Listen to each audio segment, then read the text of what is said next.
Hello and welcome to Arnie's Short Stories. I hope you enjoy this story. I'm going to try and upload a new story each day. The Ghostly Bride. The Isle of Wight has always been a place of whispered legends, a haven for the restless dead. Among the island's many haunted locales, St. Catherine's Church held the darkest tale of all. It was said that a bride, betrayed and wronged, haunted its ancient stone walls. Locals avoided the place after sunset, swearing they had seen her spectral form, her white gown tattered and stained with blood. Holly Arnold, a freelance journalist with a taste for the macabre, had heard the story during her last visit to the island. Intrigued, she rented a small cottage nearby and set out to uncover the truth. It was a chilly November evening when Holly arrived at the church. The air hung heavy with mist, muffling the distant crash of waves against the cliffs. St. Catherine's loomed before her, its spire silhouetted against the pale moonlight. A sense of foreboding prickled her skin, but Holly was not one to be deterred. The bride's tale, as Holly had pieced together, began over a century ago. Emily Westwood was set to marry James Harrington, the son of a wealthy merchant. On the morning of their wedding, she had discovered a letter revealing James' infidelity and plans to marry her solely for her dowry. Desperate and heartbroken, Emily confronted him in the vestry moments before the ceremony. No one knew exactly what happened next, but Emily was found dead at the altar. Her neck bore the cruel imprint of fingers. James claimed innocence, insisting she had taken her own life. The townsfolk believed him, and the matter was quietly buried along with Emily. Holly pushed open the heavy oak doors of the church, the groan echoing through the cavernous interior. Dust motes danced in the beam of her flashlight as she scanned the pews, the altar, and the crack-stained glass depicting serene saints.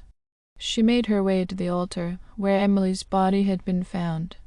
The air grew colder with each step, and the faint scent of roses, Emily's favorite flower, according to legend, wafted around her. Holly crouched to examine the stone floor, brushing away layers of dust. A sudden movement caught her eye. A figure, pale and translucent, stood at the far end of the aisle. The bride. Emily's face was a mask of anguish and fury, her hollow eyes fixed on Holly. Her gown trailed behind her, the hem soaked in spectral blood. Emily's voice was a wail that seemed to emanate from every shadow. Holly swallowed her fear and stepped closer. "I want to tell your story, the truth." The ghost tilted her head, as if considering Holly's words. Then she pointed a trembling hand at the altar. "Peace they gave me none." Holly frowned. "He's long gone." Emily's expression twisted. "He is not gone. His blood walks this earth. They all walk this earth." Chills ran down Holly's spine. Was Emily referring to descendants of James Harrington? The Harrington family was still prominent on the Isle of Wight. "I can find them." The ghost began to dissolve into the shadows, her voice lingering. "You do not fail me." Holly staggered out of the church, her mind racing. She spent the next week researching the Harrington family, uncovering a lineage marked by wealth and scandal. The current patriarch, Charles Harrington, owned a sprawling estate near the church. Holly reached out, claiming she was writing an article on the family's history. Charles, a man in his 60s with sharp features and cold eyes, agreed to meet her. As Holly interviewed him in the grand dining hall, she noticed a portrait above the fireplace. It depicted James Harrington, his smug expression eerily similar to Charles. Holly asked abruptly. Charles' demeanor shifted. A distant relative's unfortunate fiancé, a tragic accident or murder. The room seemed to darken as Charles' face hardened. But Holly wasn't finished. That night she returned to the church with a plan. She had stolen a lock of Charles' hair from his chair and brought it to the altar. Emily. The temperature plummeted, and the ghost bride appeared once more. Holly placed the lock of hair on the altar, feeling a strange compulsion to kneel. Emily's spectral form rose above her, the church filling with a deafening roar. Holly closed her eyes, clutching her flashlight as the world seemed to collapse around her. When she opened them again, she was alone. The hair was gone, and the air was warm once more. The next morning, Holly learned that Charles Harrington had died in his sleep, his face contorted in terror. The bride's revenge was complete, but Holly could not shake the feeling that she had been marked. That night she dreamed of a wedding, a blackened, burning church, and a groomless bride waiting at the altar. And the bride wore her face. Holly woke with a start, her heart racing and her skin damp with cold sweat. The dream had felt real, too real, and for the first time since she began her macabre career she regretted her curiosity.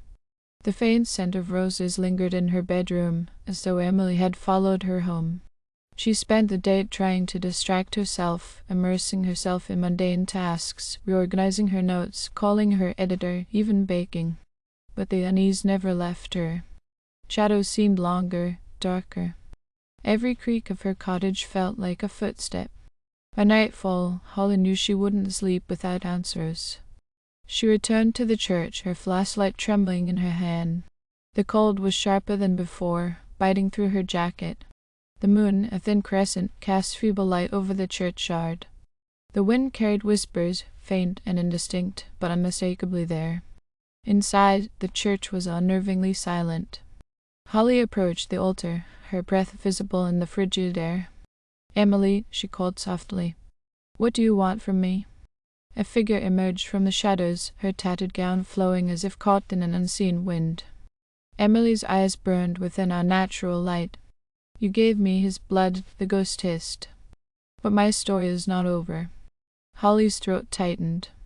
"What do you mean? He's dead. Your vengeance, one death, cannot erase centuries of pain," Emily interrupted, her voice echoing eerily.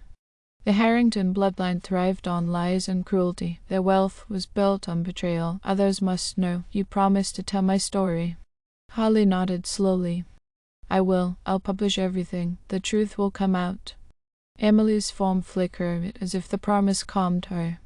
"Good," she whispered, her voice softer now. "But beware, Holly. The truth is not without cost." Before Holly could ask what she meant, the ghost vanished. The church seemed to exhale, releasing the tension that had gripped it. Holly stumbled outside, the weight of her vow heavy on her shoulders. The article went live a week later. Holly recounted Emily's tragic tale, the murder disguised as suicide, and the haunting that had plagued St. Catherine's Church. She named James Harrington as a killer and detailed the dark history of the Harrington family. The story gained traction, spreading across the Isle of Wight and beyond. Locals who had kept silent for years began to speak up, adding their voices to the narrative. But Holly's triumph was short-lived. Strange things began to happen. A window in her cottage shattered without cause. Her laptop, the same one she had used to write the article, began displaying gibberish text that formed Emily's name. At night she heard faint sobs outside her window. And then the dreams returned. In the nightmares, Holly stood in St. Catherine's Church, wearing a wedding gown that didn't belong to her. She was alone at the altar, waiting. The pews were filled with shadowy figures, their faces twisted in anger and grief. Emily was there too, watching silently, her hollow eyes boring into Holly's soul. One night she woke to find her reflection in the bedroom mirror. It wasn't her own. The face staring back wore Emily's gown, its mouth twisted in a ghostly scream. Desperate, Holly turned to the locals for help. An elderly woman named Agnes, known for her knowledge of the island's supernatural lore, agreed to meet her. Agnes listened carefully to Holly's account, her expression grim. "You've taken on Emily's burden," Agnes said. "Her rage, her pain, it's tethered to you now. You've stirred the spirit world, and it doesn't forget. How do I stop this?" Holly asked, her voice trembling. Agnes hesitated. "You can't undo what's been done, but there's a way to appease her. You must complete what she could not, a wedding, in her name, at the church." "A wedding?" Holly stared at the old woman in disbelief. "With who?" Agnes gave her a long, somber look. "That's for her to decide." The next night, Holly returned to St. Catherine's Church for what she hoped would be the final time.